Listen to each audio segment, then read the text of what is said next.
Bueno, pues ya estamos a punto de terminar un año, ¿verdad?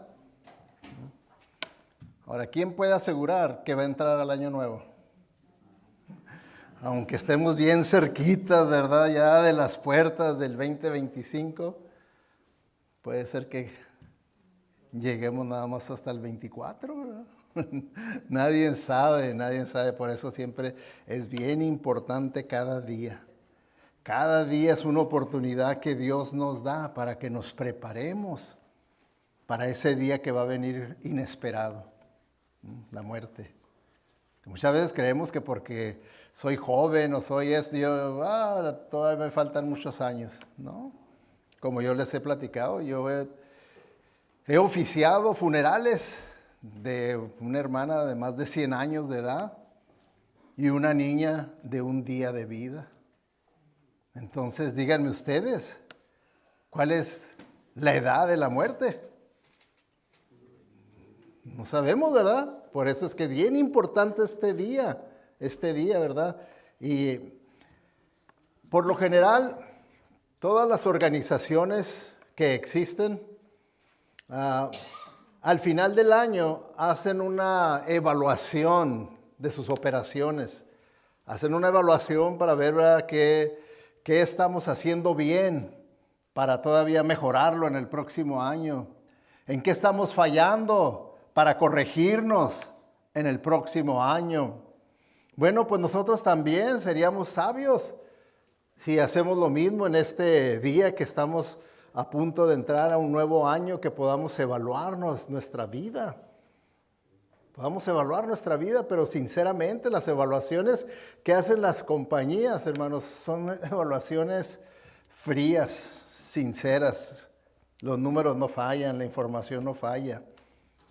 Pero cuando nosotros hacemos evaluación espiritual, tendemos a engañarnos a nosotros mismos. Y eso pues no está bien. ¿De qué sirve que nos engañemos a nosotros mismos? Es como decir, sí, 2 más 2 es 4, pero para mí va a ser 10. Va a seguir siendo 4, va a ser la verdad. Así también cuando nosotros nos engañamos a nosotros mismos con nuestra condición espiritual, pues la realidad es que no cambiamos la realidad. La verdad permanece ahí, ¿verdad? Permanece ahí. Y es por eso, ¿verdad?, que es importante que hagamos evaluaciones sinceras. Y para eso, ¿qué mejor que usar personajes de todavía la temporada de Navidad, personajes que son partes de la historia de la Navidad, personajes que los conocemos nosotros como los sabios, y que podamos de las lecciones de ellos, ¿verdad?, que por algo se les conocía también como sabios, ver las características, ¿verdad?, de sus vidas y ver qué tan sabios somos nosotros. ¿Qué tan sabios somos nosotros? Porque, ¿qué significa sabio? Sabio no significa ser conocedor, que muchas veces se tiene ese falso concepto de creer que la palabra sabio es una persona que conoce mucho, que está súper educado, ¿verdad?, con conocimiento sobre todo. Eso no significa sabio. Como ahorita, ¿verdad?, que bueno, los jóvenes están allá estudiando y están estudiando el libro de sabiduría, Proverbios, libro de sabiduría. Y la sabiduría, ese libro de sabiduría, lo que hace es que está comparando siempre lo que es ser un sabio y lo que es ser un necio, así en diferentes áreas de la vida. Compara. Entonces, un sabio, de acuerdo a la Biblia, de acuerdo a la palabra de Dios, la diferencia entre un sabio y una persona con conocimiento es que la persona que tiene conocimiento puede ser que no sea sabio porque no pone en práctica ese conocimiento, no lo vive. A ese la Biblia le llama un necio, porque puede conocer la verdad de Dios, pero no vivirla. Y eso es necedad. Mientras que el sabio conoce lo mismo que aquella otra persona, conoce lo mismo de la palabra de Dios, pero la practica, la vive. Y entonces ese califica para ser sabio, porque está obedeciendo y viviendo la verdad de Dios. Entonces, aquí vamos a ver qué tan sabios hemos sido nosotros durante el año. Y que vayamos viendo, vamos a ver 5 pruebas, ¿verdad? Y usted califíquese en cada una de ellas del 0 al 10, en dónde estoy en esta área, en dónde estoy en esta área, para que sea realista, ¿verdad? Su evaluación al calificarse y ver, decir, ay, salí bien reprobado, pasé de panzazo, o tengo buenas calificaciones, gloria a Dios. Entonces, que nosotros seamos sinceros en la vida. La vida se puede ir en cualquier momento y desperdiciarla nomás aparentando con religiosidad y nada más viviendo una vida a medias, con un pie aquí y un pie allá. No, hermanos, tenemos que vivir la vida como Dios quiere, como Dios quiere. Algunos de los cantos que cantamos aquí, ¿verdad? ¿No decía eso? Y lo canta uno con sentimiento, porque eso es lo que deseo, parecerme a Cristo cada día más, parecerme a Él cada día más. Y la única manera en la que yo me voy a parecer cada día más a Él es conociendo su verdad y viviéndola. Conociendo, viviéndola, conociendo y viviéndola. Entonces, cuando venimos los domingos, como ahorita, van a conocer más de la verdad de Dios y va a ser el reto para la semana. ¿Lo voy a vivir o se me va a olvidar? Va a pasar por alto todo lo que aprendí, lo que oí. Va a pasar por alto y no va a tener ningún efecto espiritual, edificativo en mi vida. ¿Qué tan sabio es esa actitud? ¿Qué tan sabio será eso? Para nada. Bueno, también cuando hablamos de los sabios del Oriente que vinieron, es irónico, ¿verdad?, la historia de los sabios del Oriente, porque pues fueron los primeros ellos en saber del nacimiento del Mesías, del Salvador.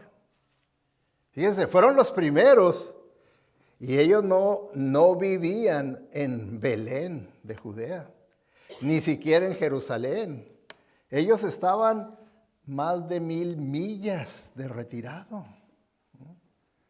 porque ellos venían de lo que era la antigua Babilonia, lo que es hoy en día Irán e Irak, pero más para el lado de Irán.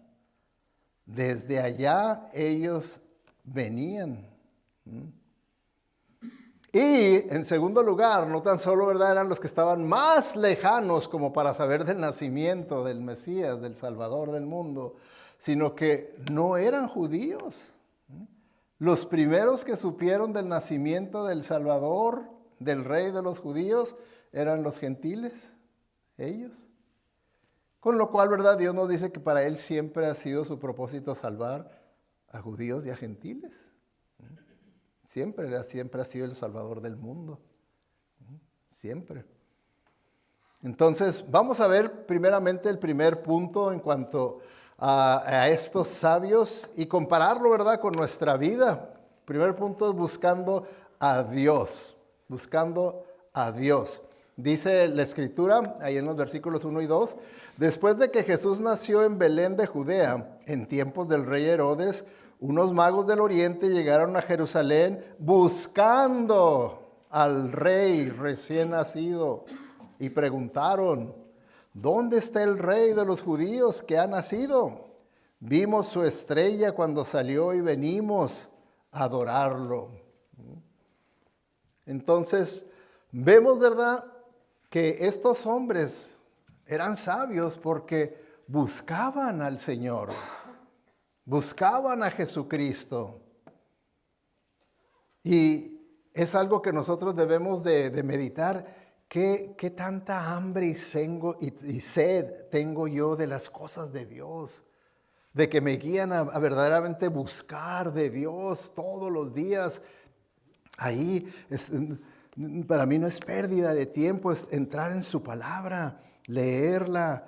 No entiendo, voy a estudiar, abro un comentario y me aclara, y ay, me alegro porque ya entendí este pasaje, ya puedo meditarlo, ya puedo orarlo, ya puedo practicarlo, vivirlo, compartirlo con alguien más.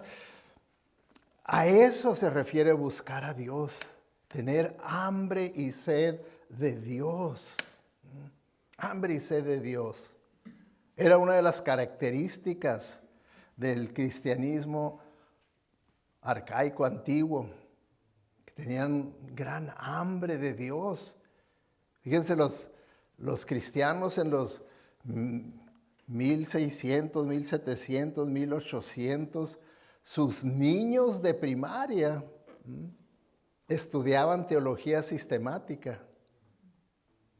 Sus niños de primaria. No les daban el memín pingüino, no, era teología sistemática. Dígame usted quién ha leído un libro de teología sistemática. Y en aquel entonces los niños, todos los niños, ya para la primaria ya habían estudiado, leído libros de teología sistemática. Entonces, cuando hablamos de hambre y sed por la palabra de Dios, póngase usted a calificarse del 0 al 10, ¿qué tanta hambre y sed usted vio en su vida en el 2024? Por las cosas de Dios, por su palabra, por estar en oración con Él, por conocerlo, por servirle, ¿qué tanto usted hizo eso?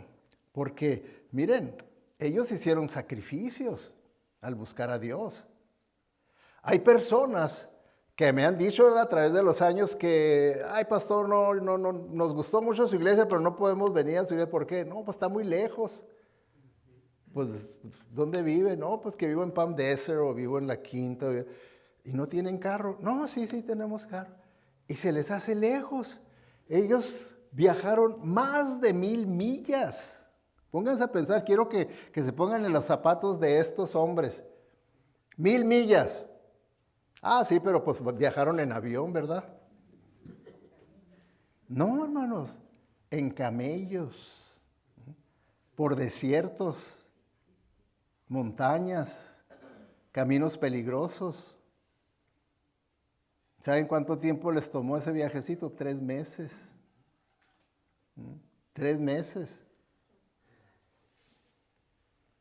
¿Se imaginan ustedes qué viajecito? Es como ir de aquí, de este punto, hasta allá donde es la hermana Rosy. ¿Dónde es usted, hermana Rosy? ¿Yo? Sí. Venimos de Nuevo Laredo. De Nuevo Laredo, ¿ok? Haga de cuenta que se van en camello hasta allá. ¿Se fijan lo que es? Y hoy en día venir de La Quinta de Palm Desert en carro está muy lejos. ¿Qué tanta hambre y sed de las cosas de Dios puede tener el cristiano moderno hoy en día? ¿Qué tanta hambre y sed tengo yo? Es la pregunta que debemos de hacernos y evaluarnos. ¿Qué tanta hambre y sed tengo yo de las cosas de Dios? ¿Busco verdaderamente las cosas de Dios? Pero hay personas que las cosas de Dios son como una carga. Son como una carga. Entonces no es algo que quieran agregarle a su vida, sino que quieran quitarse de su vida. Quieren quitarse de su vida porque son cargas. No son bendiciones. Miren lo que dice el Salmo 14:2. Dice, el Señor mira desde el cielo a toda la raza humana, también a los del valle de Coachella. ¿Ok? Él mira para ver si alguien es verdaderamente sabio. ¿Cómo? Si alguien busca a Dios. Si alguien busca a Dios. Verdaderamente sabio. Y dice, usted va a saber si verdaderamente es sabio si usted busca a Dios. Si usted busca a Dios. Y eso es bien importante, buscar a Dios. Aunque a veces ya podemos nosotros decir, pastor, ¿que no esto es contradictorio a lo que usted ya también ha predicado? ¿Qué no dice la Escritura ahí en Romanos que no hay quien busque a Dios? Ahora, ¿cómo está diciendo que hay que buscar a Dios? Bueno, hermanos, la Biblia nos enseña que sí, que dejado el hombre a sí mismo, no busca a Dios. Dios es el que tiene que comenzar la obra en nosotros, es el que comienza. Y cuando Dios empieza a usar sus medios, entonces el hombre ya puede buscar de Dios. Por eso dice la Biblia, el que comenzó la buena obra, Él la va a terminar en el día de Jesucristo. ¿Okay? Él la va a terminar. Entonces, cuando una persona ya empieza a buscar de Dios, es porque Dios desde cuando ya lo han dado buscando y han andado trabajando y obrando en su vida y usando diferentes medios, ¿verdad?, para estimularlo a que vaya poco a poco despertando a la verdad. Entonces, por eso aquí dice que alguien que busca a Dios es verdaderamente sabio, o sea, que ahora está poniendo en práctica lo que Dios le está mostrando por diferentes medios y entonces lo empieza a poner en práctica como buscando a Dios, buscando las cosas de Dios. ¿Y qué va a pasar cuando uno verdaderamente está buscando a Dios? Dice, y me buscarás, ¿y qué va a pasar? Y me encontrarás. Cuando me busques con todo tu corazón, con todo tu corazón, con toda sinceridad, cuando uno busca al Señor. No nomás cuando uno busca así como religiosamente, que uno nada más hace las cosas nomás por apariencia. ¿Qué es lo que vimos, verdad, en los anuncios que trata el libro de Gálatas? Ese tipo de legalismo, de carnalidad, ¿verdad? En el que no hay una verdadera espiritualidad. Por eso va a ser, se los recomiendo a todos los que no están participando en un oikos, que se registren, que entren a uno de los oikos. Es bien importante que durante la semana estén ustedes en la palabra de Dios. Eso es parte de esa búsqueda de las cosas de Dios, de tener hambre y sed por su palabra. Y no conformarse y nomás decir, sí, pastor, pero es que yo tengo muchas cosas que hacer, ¿verdad? Pues ustedes sí se pueden volver en todo eso porque pues como usted no trabaja, no hace nada, pues. Pero yo sí, ¿verdad? Yo sí trabajo. Entonces, tenemos que buscar. Y luego, este dicho, ¿verdad? Pues todavía sigue siendo verdadero. Los sabios aún le buscan, dice. Los sabios aún le buscan, no nomás son ellos. Y luego nos advierte la palabra, dice, busquen al Señor mientras pueda ser hallado. Clama a Él para salvación mientras está cerca. ¿Por qué dice mientras pueda ser hallado? Porque ahorita Dios está accesible. Dios está accesible, pero llega un punto que si nosotros fuimos necios y no buscamos de Dios para salvación, no lo buscamos y morimos en nuestros pecados, allá en el infierno no se va a encontrar Dios. Por eso ya no va a haber más oportunidades. Aquí cada día es oportunidad que Dios nos da, cada día oportunidad, oportunidad, oportunidad. Por eso una persona, ¿verdad?, que vivió 15, 30, 20, 25 años, llega a la presencia de Dios y dice, Señor, pues dame una oportunidad más. Se las va a contar y decir, mira, tantos días te di, 250,000, 1,000,000 de días te di de oportunidad y no quisiste nada. Ahora, ¿quieres que te diga el número de horas que te di? No, ya con eso es suficiente, con los días que me diste. Y no quisiste nada, fuiste necio, no quisiste nada conmigo. Entonces, por eso dice, busquen al Señor mientras pueda ser hallado. Ahorita Dios está accesible, se le puede encontrar. Se le puede encontrar fácilmente. Él está tan lejos y tan retirado que a la distancia de una oración. Es todo. Pero allá en el infierno, olvídese, allá no existe nada que tenga que ver con Dios. Por eso el Señor dice, ok, no quisiste nada que ver conmigo, entonces te corresponde el lugar donde no hay nada que tiene que ver conmigo.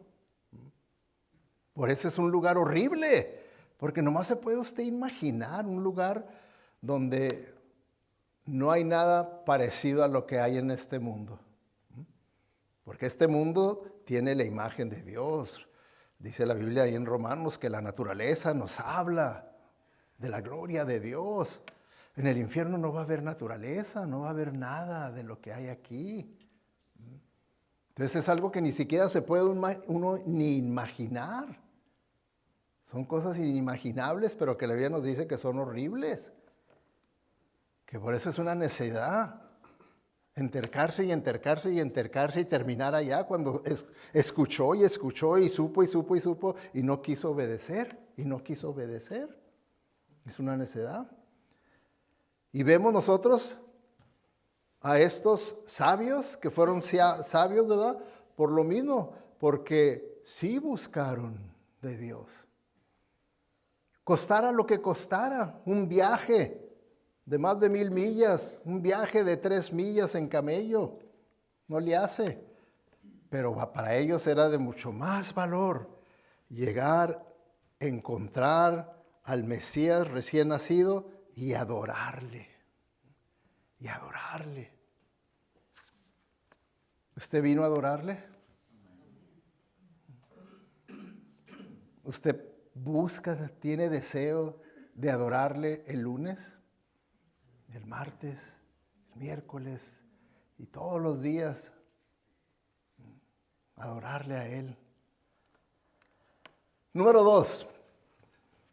Entonces, medite y evalúese en esa área de el buscar a Dios. Del 0 al 10, ¿qué tanto usted ve que tiene hambre y sed de su búsqueda de Dios? Califíquese sin engañarse a sí mismo. No diga, bueno, pues me puedo dar porque esto se dice, pero siempre no, ¿cómo no 8? Hay que ser bien sinceros, ¿verdad? Hay que ser bien sinceros. Número 2, un viaje unidos. ¿Okay? Este fue un viaje unidos. El viaje de estos sabios que vinieron desde el oriente, era necesario que lo hicieran unidos. Porque nosotros vemos, por lo general, películas o los cuadros, las tarjetas navideñas, lo que mismo aquí, ¿verdad? Si se pueden fijar ahí en oscuro, ¿cuántos magos ven ustedes ahí viajando? ¿Cuántos? ¿O necesita lentes? ¿Sí los ve? Están en oscuro, pero ahí se ven en el camino amarillo, ahí se ven. ¿Cuántos son? 3, ¿verdad? Que es lo común que se ven siempre 3. ¿Creen ustedes que 3 fueron los que viajaron solos? Una caravana. No hubieran llegado ni a 100 millas si fueran 3, con todos los rateros que había en los caminos en aquel tiempo y los peligros. No habrían llegado ni a 100 millas, menos a más de 1000 millas. Entonces, ¿verdad? Como dice David, tienen que haber viajado en caravana. Tienen que haber viajado en un grupo grande. Recuerden, estos hombres sabios, ellos vivían en el templo del rey. Eran los consejeros del rey.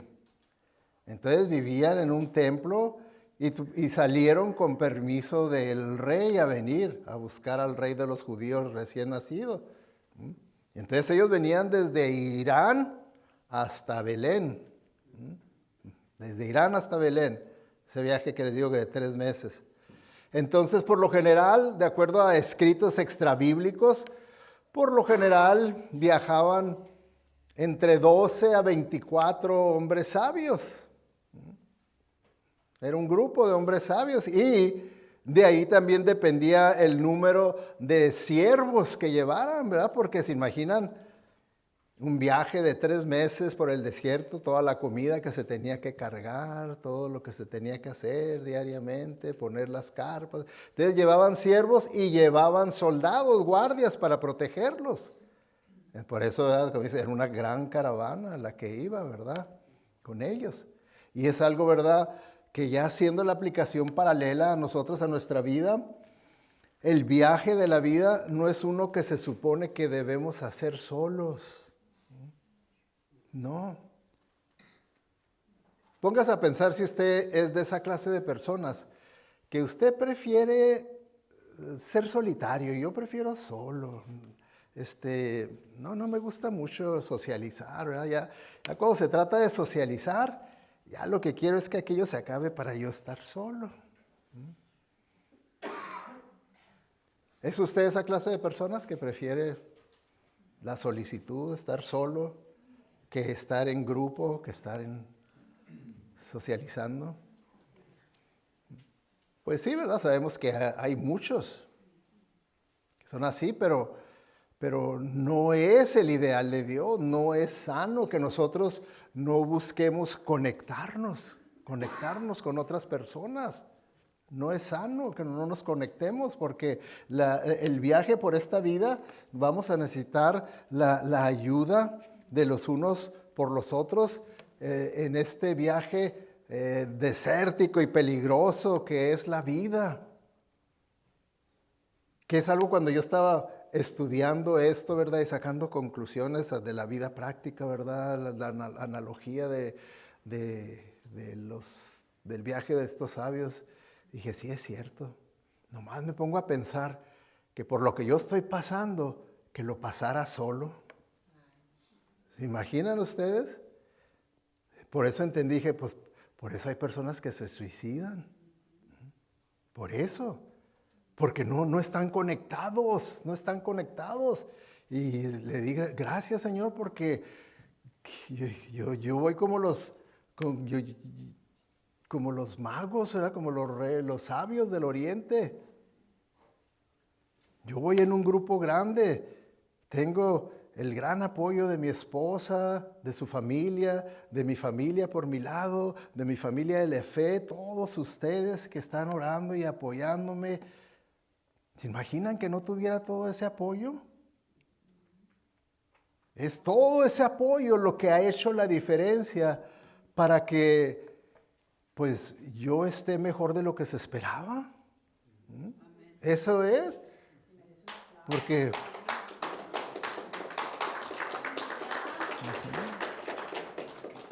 y sí, ¿verdad? Decimos, es Dios el que está obrando, pero Él obra a través de medios.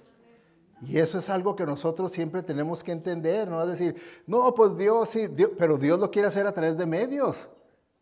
Y cuando yo estoy pasando por pruebas y tribulaciones y momentos difíciles, Dios va a usar esos medios, pero yo necesito estar conectado a esos medios. ¿Por qué creen que el Señor estableció la iglesia? ¿Por qué creen?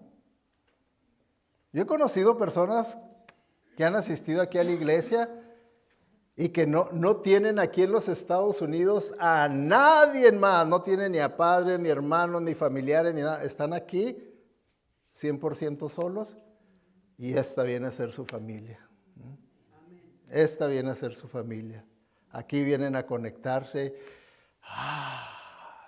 sentir que ya no estoy solo, ya no estoy solo. Entonces, necesitamos, los cónyuges se necesitan mutuamente, los niños necesitan a sus padres, ¿verdad? Sería un gran error, ¿verdad? Decir, no, yo no necesito a mi esposa.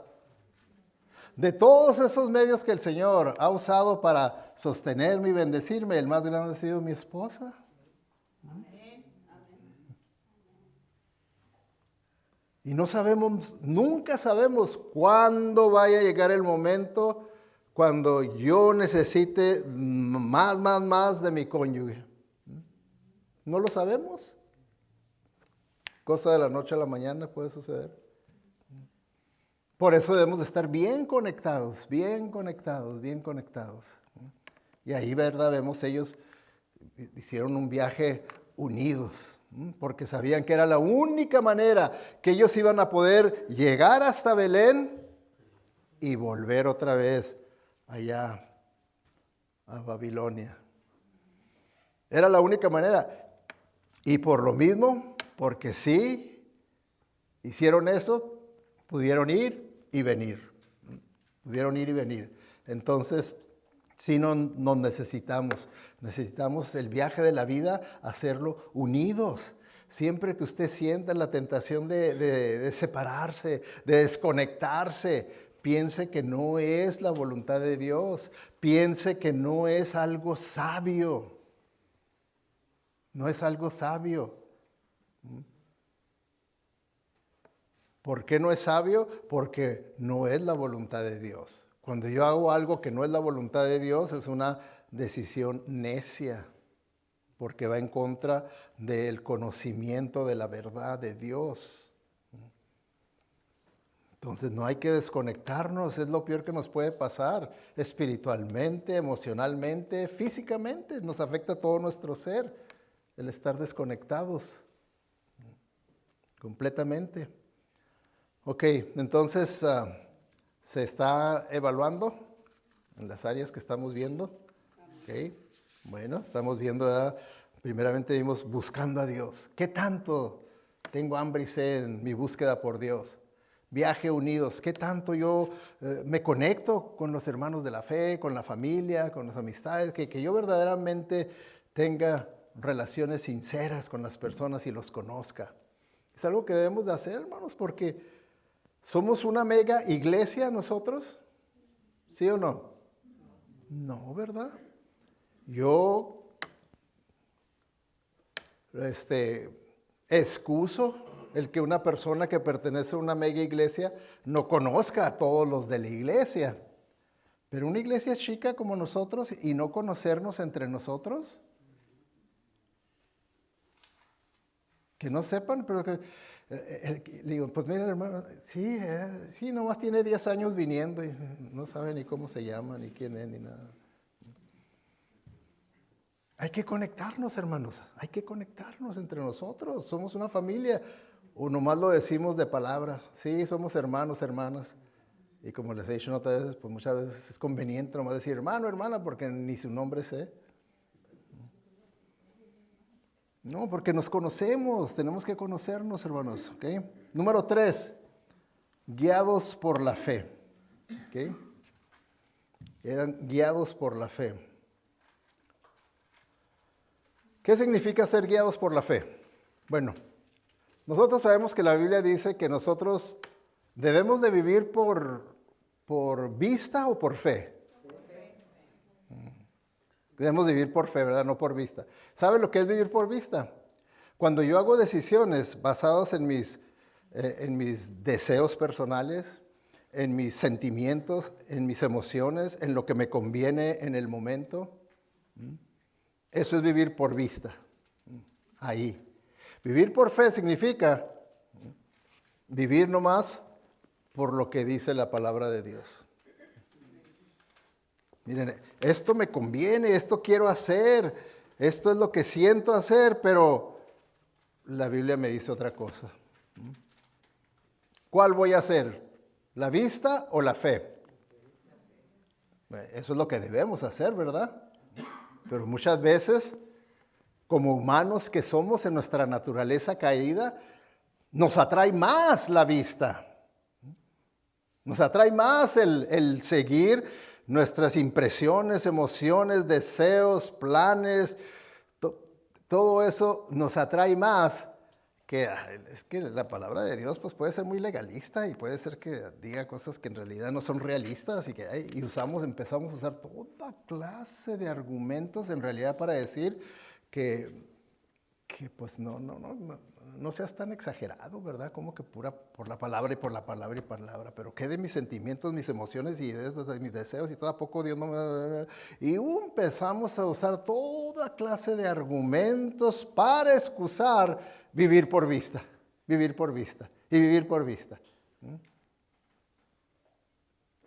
Y ya, vivir por fe pues nada más es algo para decir en la iglesia, amén, pero no para vivir.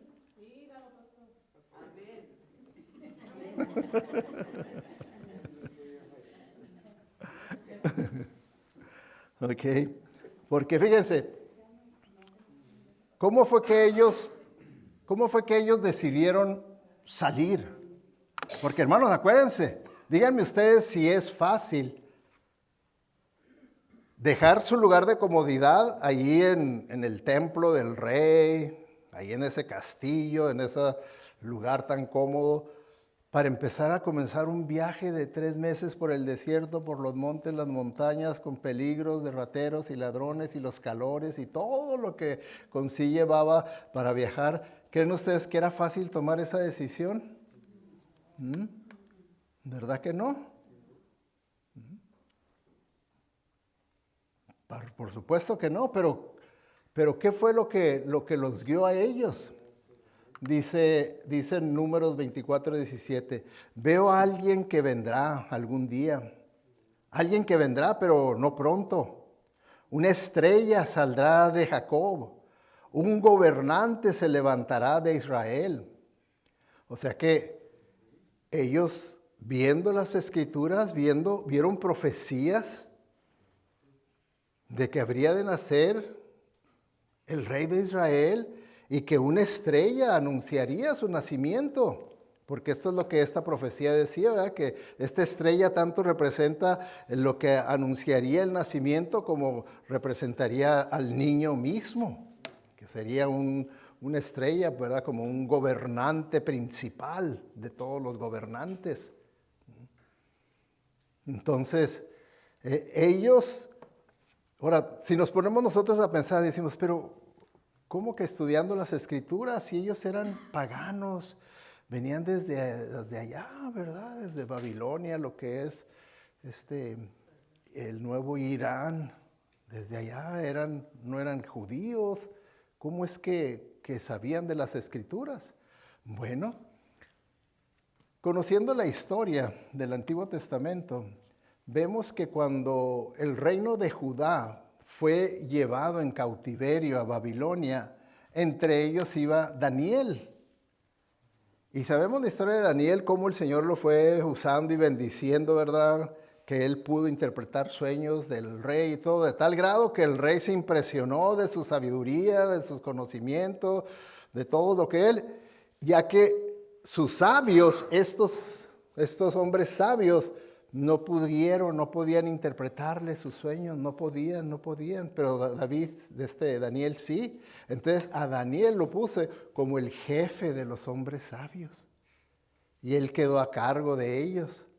Y al quedar a cargo de ellos, pues los evangelizó con la palabra de Dios, les enseñó la palabra de Dios, se convirtieron algunos de ellos, ¿verdad? Y a través de la historia, a través de los años, pues ya que eran hombres que les encantaban el estudio, la investigación y todo, pues siguieron en las escrituras, de tal grado que a esta generación de sabios del oriente les tocó, ya que eran astrólogos, astrónomos, gustaba la matemática, física, química, teología, todo eran hombres de mucho conocimiento, pues pudieron ver en sus estudios de las estrellas que había algo especial en aquella estrella que había salido. Claro que hoy en día, ¿verdad? Se nos dice por astrónomos que estudian la astronomía, pues que sí hubo, ¿verdad? Más o menos figurándole en el año en el que más o menos se le figura que nació Jesucristo. No sabemos exactamente el día, la fecha, el mes, pero sí el año, más o menos.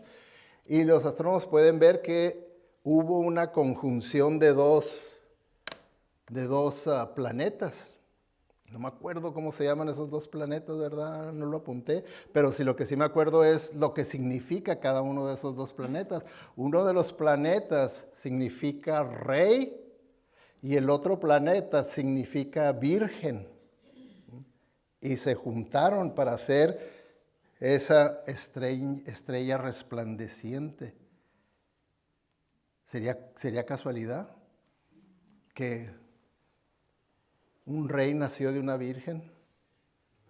Y que esas dos estrellas era el nombre que llevaban. Bueno, la cosa, ¿verdad?, es que ellos se guiaron por la fe. ¿Qué significa guiarse por la fe? Por la palabra de Dios, no por vista. Si se hubieran guiado por vista y dijeron, chale, ese viajezote hasta allá, vámonos.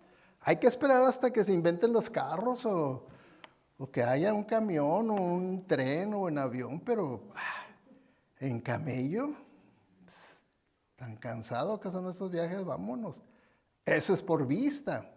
¿Se fijan cómo por vista nosotros, que es nuestra especialidad hoy en día? La comodidad, la comodidad, la comodidad, la comodidad. Todo que sea cómodo. Yo quiero un cristianismo cómodo, un cristianismo que no tenga sacrificio, que no pida sacrificios. Ay, qué sacrificio, vámonos. Yo mejor me voy a otra iglesia.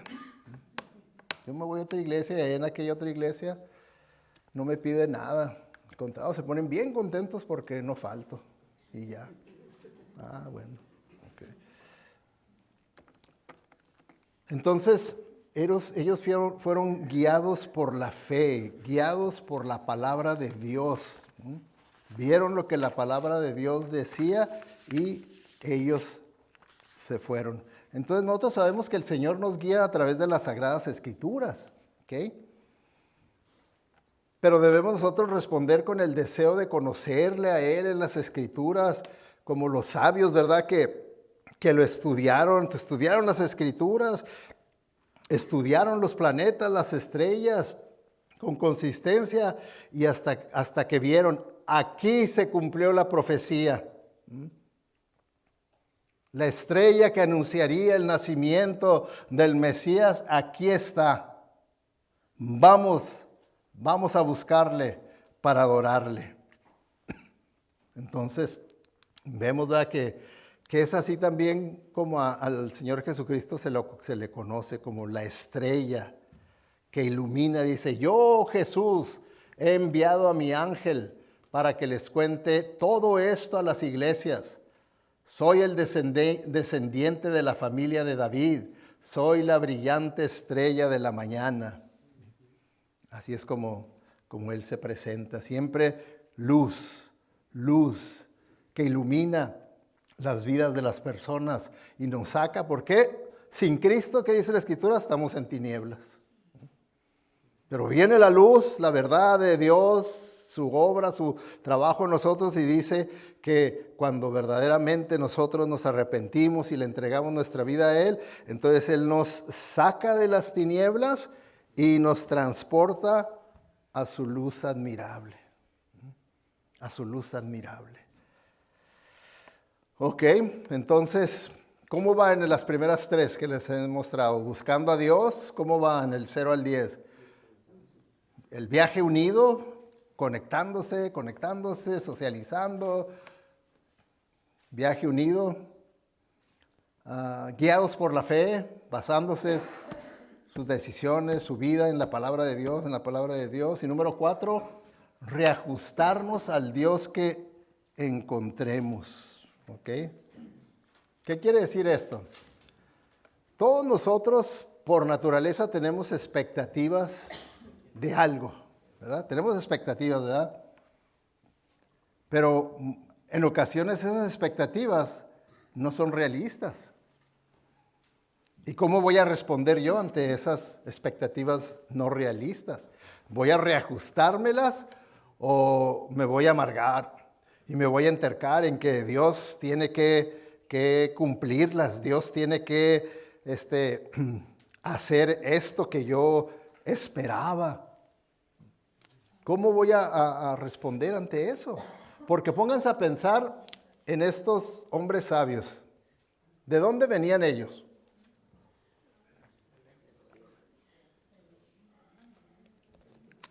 Como les dije, ellos venían del palacio del rey.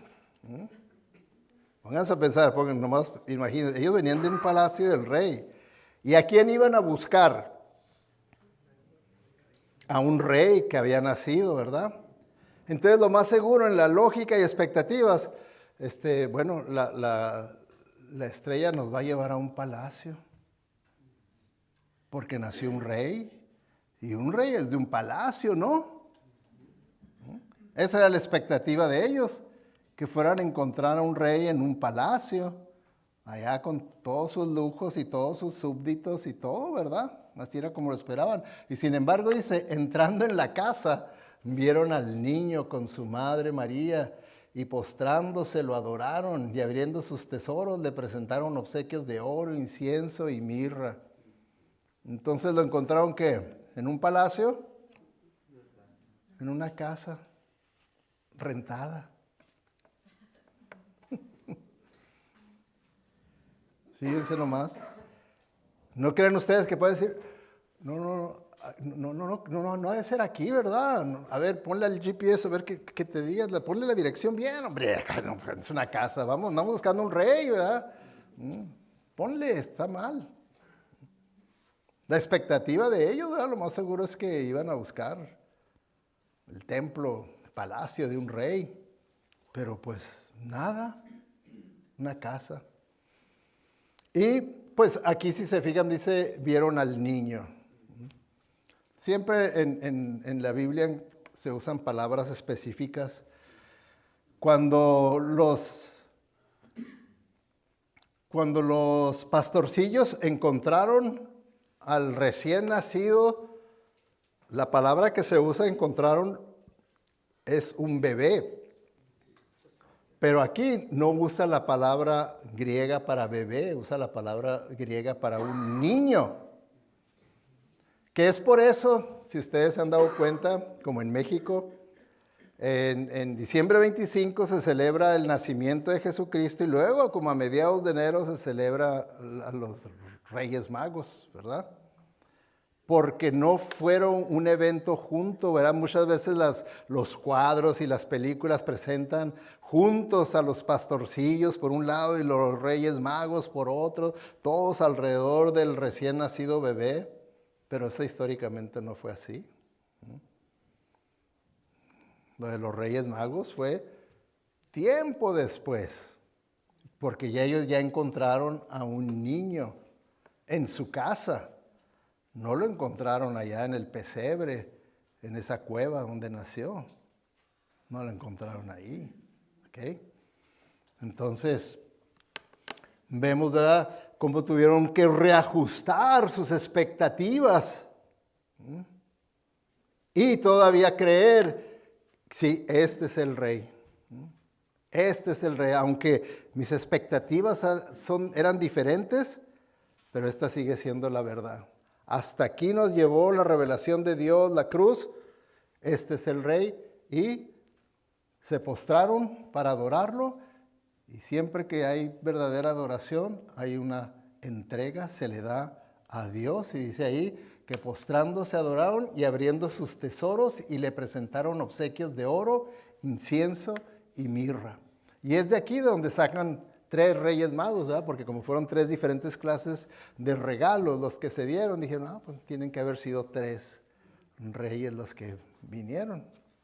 Pero no es así, ¿verdad? Esas son nada más conjeturas, pero que no tienen nada que ver con la historia verdadera, ¿verdad? Entonces, reajustarnos, ¿verdad? Porque los sabios nos muestran cómo estar dispuestos a aceptar a Dios en sus términos, no en los nuestros. No en los nuestros, que muchas veces, como les digo, somos tercos y queremos que Dios sea el que se ajuste a nuestros términos, a nuestros deseos, a nuestras expectativas, en vez de nosotros ser los que podamos ser los que nos ajustemos. Porque los caminos de Dios no son como lo imaginamos o como nosotros desearíamos que fueran. Los caminos de Dios son únicos, son soberanos, son de acuerdo a su sabiduría y a su voluntad. Entonces necesitamos aprender a conformarnos a sus caminos y no al revés, no a entercarnos a que Él se conforme a mis caminos, que Él se someta a mí en vez de yo someterme a Él. Cuando los magos lo encontraron tal y como era, no se volvieron desilusionados, sino dijeron, hombre, todo este viajezote que hicimos y todo, pensamos que nos iban a recibir aquí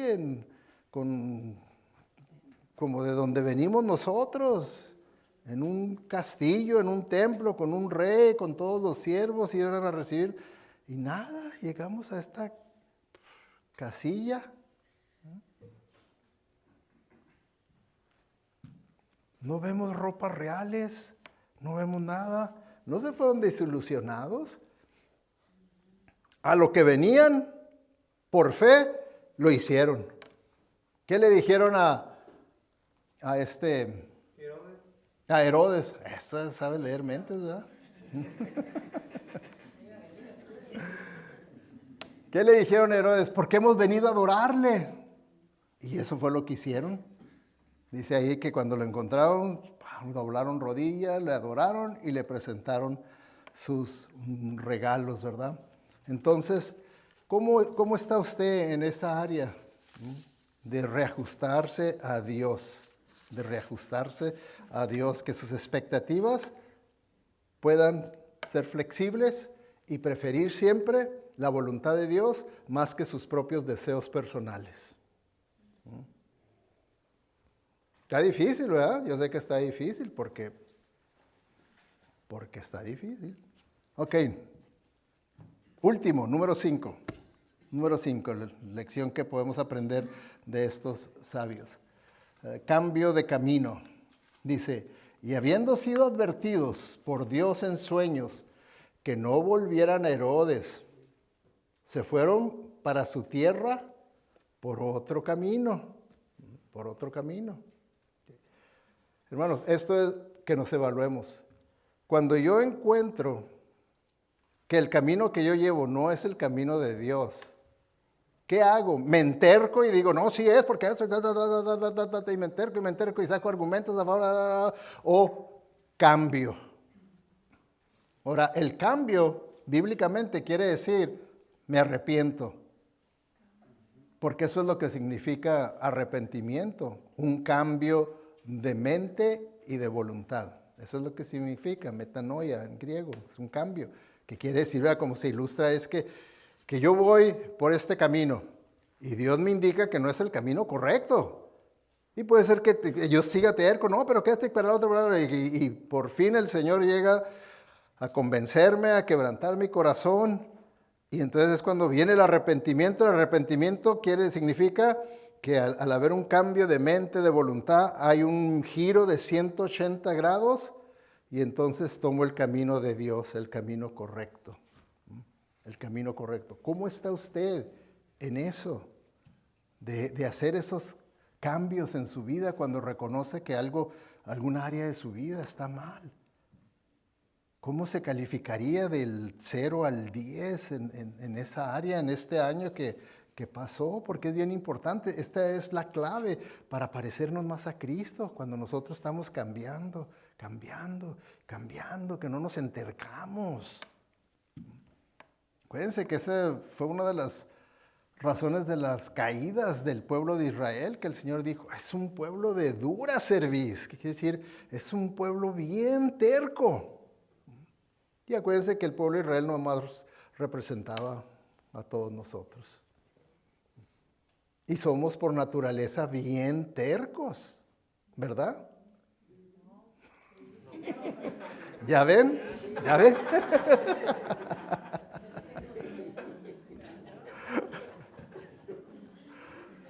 Ahí está.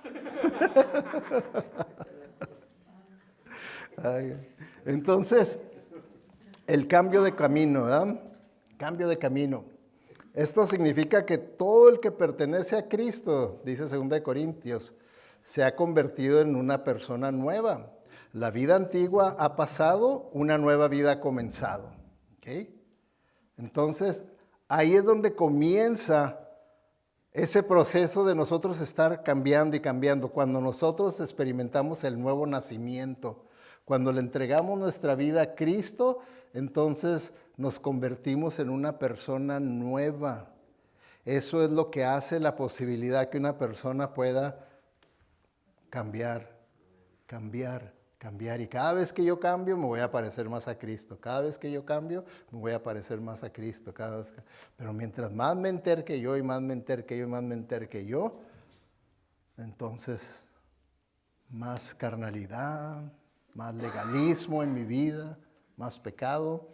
Entonces, la vida antigua ha pasado, una nueva vida ha comenzado. ¿Okay? Entonces se ve ahí un cambio de vida, que es lo que una persona que no le ha entregado su vida a Jesucristo, ahí es donde tiene que comenzar el día de hoy. El día de hoy. Porque ¿quién le asegura el día de mañana? ¿Quién? Y terminar en el infierno, nomás por entercarse en decir, no, yo estoy bien, oh, yo tengo mi iglesia, oh, yo tengo mi religión, oh, yo tengo... Y con falsas seguridades que son inseguras, termina la persona en el infierno cuando en realidad nunca se arrepintió y le entregó su vida a Jesucristo. Y luego, ¿verdad? Como para el que ha nacido de nuevo, ¿qué nos dice? Y no se amolden más a este mundo con sus valores y costumbres superficiales, sino que sean transformados y cambiados progresivamente a medida que maduran espiritualmente mediante la renovación de su mente, enfocándose en valores piadosos y actitudes éticas para que puedan comprobar la voluntad de Dios, aquello que es bueno, aceptable y perfecto en su plan y propósito para ustedes. ¿Ya ven? Para el que conoce al Señor dice, hey, también es la voluntad de Dios que tú sigas renovando tu mente para que puedas ir cambiando. En la renovación de la mente estoy reemplazando mis ideas humanas erróneas por la verdad de Dios. Entonces es un proceso de reemplazar. ¡Pum! Sale la basura, entra la verdad. Salen los engaños, entra la verdad. Y todos los días, y entonces me voy pareciendo más a Cristo. ¿Por qué? Porque estoy experimentando cambio en mi vida, cambio. ¿Qué tanto cambio usted vio en este año en su vida? Porque debe ser trágico que pasaron 12 meses, más de 50 semanas, de 50 domingos más, y no hubo cambio en mi vida. Nomás pongas a pensar en eso. Pongas a pensar en eso. No hubo. Es por eso, ¿verdad?, que tenemos nosotros que confiar en el Señor, porque lo normal para nosotros es confiar en nosotros mismos. Yo sí, yo para acá, yo para allá, todo está bien. Y dice el Señor, confía en el Señor con todo tu corazón. No dependas de tu propio entendimiento, que tu propio entendimiento te va a guiar a que vivas por vista. No. Sométete a Él y Él te mostrará el camino a tomar. Sométete a Él y entonces Él te va a dar la sabiduría de Dios para que veas el camino que debes de tomar. Pero sométete a Él. No pienses, no, yo estoy bien, lo que yo pienso está bien y que yo sé que ahí en la iglesia pues son muy exagerados, son muy legalistas, pero no, yo vivo en la gracia, yo no vivo en la ley. Y bueno, empieza toda clase de argumentos para excusarnos de que estamos en realidad desobedeciendo al Señor. Entonces, hermanos, ¿cómo salimos en esta prueba? Ahí están los 5 puntos de los hombres sabios. ¿Okay? Ellos buscaron a Dios, costara lo que costara, sacrificio que costara. Hicieron un viaje unidos, se conectaron, se apoyaron, se protegieron. ¿Está usted así viviendo, conectándose con los hermanos, con familia, con amistades? ¿Está verdaderamente o es un antisocial que mi soledad? Eso es lo que yo quiero. Aquí yo quiero vivir solo hasta suicidarme. Guiados por la fe. Verdaderamente se deja guiar por la palabra de Dios. Está flexible a reajustarse a la voluntad de Dios y no a sus expectativas y a sus deseos que usted tiene. Verdaderamente tiene la humildad para cambiar de camino, de dirección de su vida. ¿Tiene esa humildad para hacerlo? Vamos a orar. Padre Celestial, te damos gracias, Señor, por tu palabra, por este ejemplo que podemos ver de estos hombres sabios del Oriente. Señor, Ayúdanos a que seamos sinceros en la evaluación de nuestra vida. Este año está por terminar y estamos agradecidos, Señor, que nos has concedido todo un año.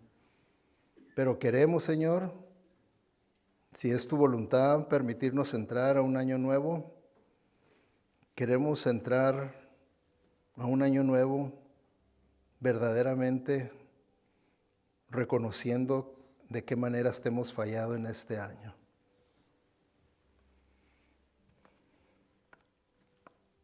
Yo quiero hacerle una invitación a usted que tal vez necesita entregarle su vida a Cristo, que usted no le ha entregado su vida a Cristo, no ha nacido de nuevo por la fe en Jesucristo. Tal vez tenga iglesia, religión, pero no tiene una relación personal con Cristo.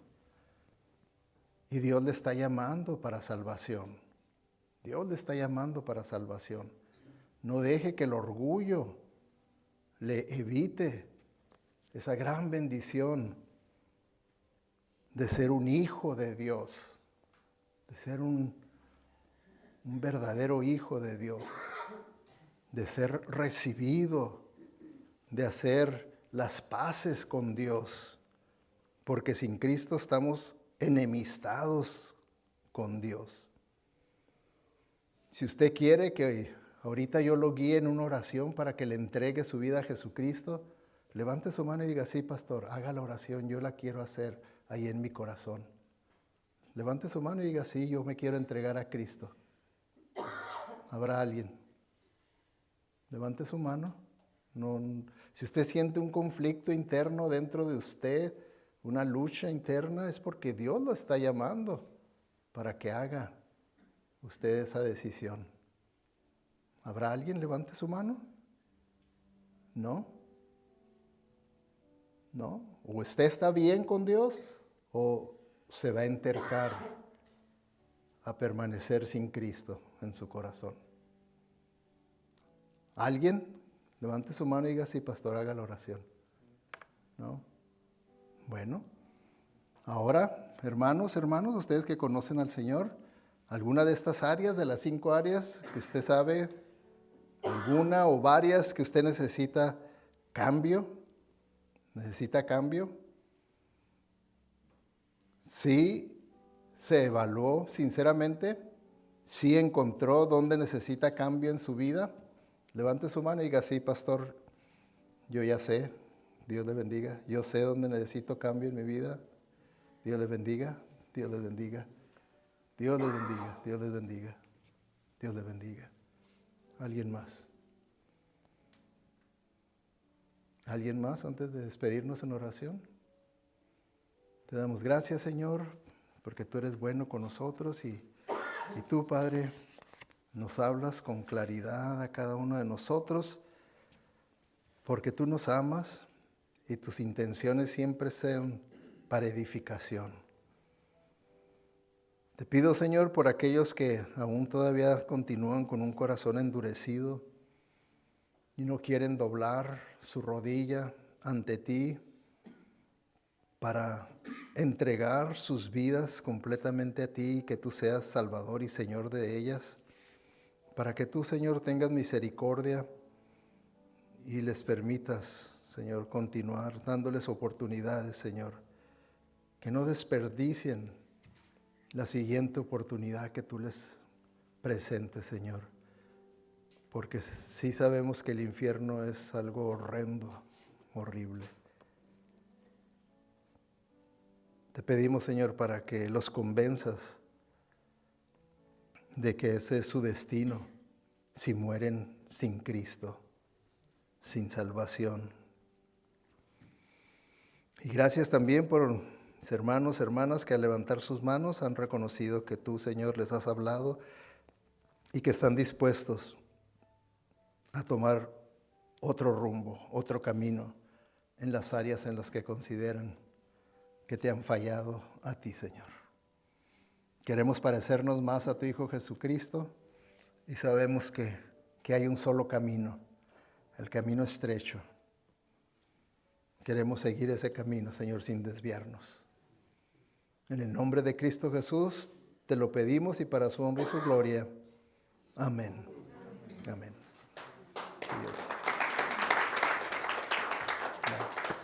Que tengan un buen domingo, un buen día del Señor ahí con sus familiares y amigos.